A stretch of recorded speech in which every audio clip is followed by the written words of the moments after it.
जय श्री कृष्णा दोस्तों, बीएसरा फैमिली में आपका स्वागत है। दोस्तों, इस बार सावन के महीने में बहुत ही सर्वार सिद्ध योग बना हुआ है। 9 भाग्यशाली राशियां ऐसी हैं जिनको संतान के पुत्र के बहुत ही श्रेष्ठ और सर्वार सिद्ध योग बने हुए हैं। इनको निश्चित ही संतान सुख की प्राप्ति होगी। साथ ही अगर इस सर्वार सिद्ध योग में अगर आप शिवलिंग पर एक वस्तु चढ़ाकर अगर 5 दिन उसको खा लेते हैं तो यकीन मानिए आपको संतान की प्राप्ति, अगर आपको पुत्र की कामना है तो पुत्र की प्राप्ति अवश्य ही होगी। दोस्तों, उसकी जानकारी देने से पहले अगर अभी तक आपने व्रत कथा एस्ट्रोलॉजी चैनल को सब्सक्राइब नहीं किया तो सब्सक्राइब अवश्य ही कर लें। बगल में बेल आइकन को भी दबा दें जिससे मेरी आने वाली सभी वीडियो का नोटिफिकेशन सबसे पहले आप तक पहुंच सके। दोस्तों, इस उपाय को आप सावन के किसी भी सोमवार में कर सकते हैं। पहला सोमवार, दूसरा या तीसरा या चौथा। दोस्तों, किसी भी सोमवार में आपको ये उपाय करना है और निश्चित ही आपको मन वांछित संतान की प्राप्ति अवश्य ही होगी। इस दिन आप पंचामृत से भगवान शंकर का यानी शिवलिंग का अभिषेक अवश्य करें और साथ ही माता पार्वती के लिए एक छोटी सी लाल चुन्नी और भगवान शंकर के लिए स्वापी या एक छोटा सा रुमाल अवश्य लें। और इस दिन आपको देखिए, अगर पति पत्नी मिलकर सच्चे मन से एक साथ भगवान शंकर का जलाभिषेक करते हैं तो यकीन मानिए जो आपकी मनोकामना है वो अवश्य पूरी होगी। साथ ही दोस्तों, भगवान शंकर की पूजा में भगवान शंकर की प्रिय वस्तु बेलपत्र, आप जो स्त्री है अगर वो अपनी उम्र के हिसाब से ले जाए तो बहुत ही श्रेष्ठ माना जाता है। उनको धोकर उनकी चिकनी साइड या तो आप ओम नमः शिवाय लिखें या फिर चंदन का तिलक लगा सकते हैं। साथ ही दोस्तों, भगवान शंकर की पूजा में आप भांग, धतूरा, बेलपत्र, अक्षत, रोली, चंदन, कलावा अवश्य लेकर जाएं और भगवान शंकर के पूजन अवश्य करें। अगर पति पत्नी मिलकर करते हैं तो बहुत ही श्रेष्ठ, नहीं तो दोनों में से कोई भी कर सकता है। सबसे पहले देखिए गणेश जी का पूजन अवश्य करें। उसके बाद शिवलिंग पर पतली सी धार अर्पित करते हुए ओम नमः शिवाय कहते हुए आप शिवलिंग पर जल अवश्य अर्पित करें। साथ ही जो भी वस्तु आप ले गए हैं दोस्तों, बेलपत्र जो स्त्री है अपनी उम्र के हिसाब से ले जाए, नहीं तो आप 7, 11, 21 कितने भी चढ़ा सकते हैं। ओम नमः शिवाय कहते हुए बेलपत्र अवश्य अर्पित करें और भगवान शंकर को इस दिन देखिए 2 केले का भोग अवश्य लगाना चाहिए। केला देखिए दैविक फल माना जाता है। और साथ ही इस दिन आपको देखिए 50 ग्राम या 100 ग्राम आपको शिवलिंगी के बीज लेने हैं। आपको एक पान का पत्ता लेना है, उस पर आपको देखिए चंदन से या रोली से ओम लिखे या ओम या आप स्वास्तिक बना सकते हैं। साथ ही आपको देखिए 1 मुट्ठी अक्षत लेने हैं, बिना टूटा फूटा चावल।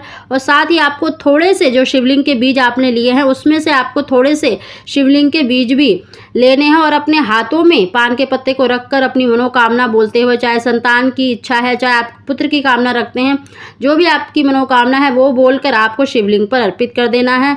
भगवान शंकर का पूजन अवश्य करें, उनकी आरती अवश्य करें। साथ ही जो अपनी मनोकामना है नंदी के बाएं कान में अवश्य बोले और उनको मीठे का भोग अवश्य लगाएं। दोस्तों, इस दिन आप किसी भी मीठी वस्तु यानी सफ़ेद मिठाई का भोग लगा सकते हैं, नहीं तो आप मिश्री का भोग अवश्य लगाएं।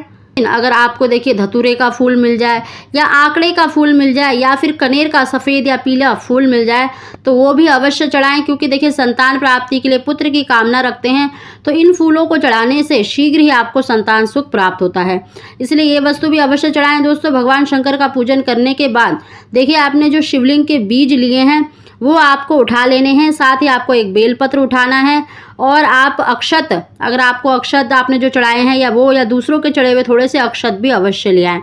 दोस्तों, आपको उसी दिन जो आपने जो केला अर्पित किया है उसमें से देखिए 1 केला आपको मतलब शिवलिंग पे ही चढ़े रहने देना है और 1 केले का आप पति पत्नी दोनों उस दिन ग्रहण करें। और दूसरे दिन मंगलवार के दिन जो आपने शिवलिंग के बीज लिए हैं उनको और चावल जो उठाए हैं उनको एक साथ पीस कर आपको देखिए 5 दिन तक, अगर आप पुत्र की कामना रखते हैं तो बछड़े वाली गाय के दूध के साथ ले लें, मतलब ब्रह्म मुहूर्त में खाली पेट ही लेना है। अगर आप संतान की इच्छा रखते हैं तो आप कोई सा भी गाय का दूध ले सकते हैं और उसके साथ 1 चम्मच देखिए शिवलिंग के बीज का पाउडर बना लेना है। चावल और शिवलिंग के बीज का पाउडर बना के आपको 1 चम्मच गाय के दूध से लेना है। साथ ही दोस्तों, रात्रि के समय सोमवार के दिन आपने जो बेल पत्र उठाया है उसको आप अपनी नाभि पर रखकर सोएं। दूसरे दिन उस बेल पत्र को आप किसी भी पौधे के गमले में दबा दें। दोस्तों, 5 दिन तक आपको शिवलिंग के बीज और चावल का जो पाउडर आपने बनाया है उसको लेना है। देखना भगवान शंकर की कृपा हुई तो आपको शीघ्र ही संतान सुख मिलेगा। और शिवलिंग के बीज का प्रयोग देखिए पुत्र प्राप्ति के लिए किया जाता है।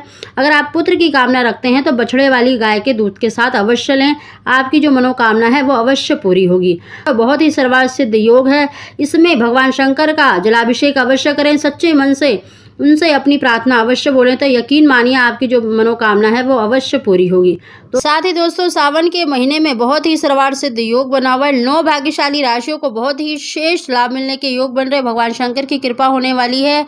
इन भाग्यशाली राशियों में सबसे पहली जो राशि है मेष, वृष, मिथुन, कर्क, सिंह, कन्या, वृश्चिक, धनु, कुंभ और मीन।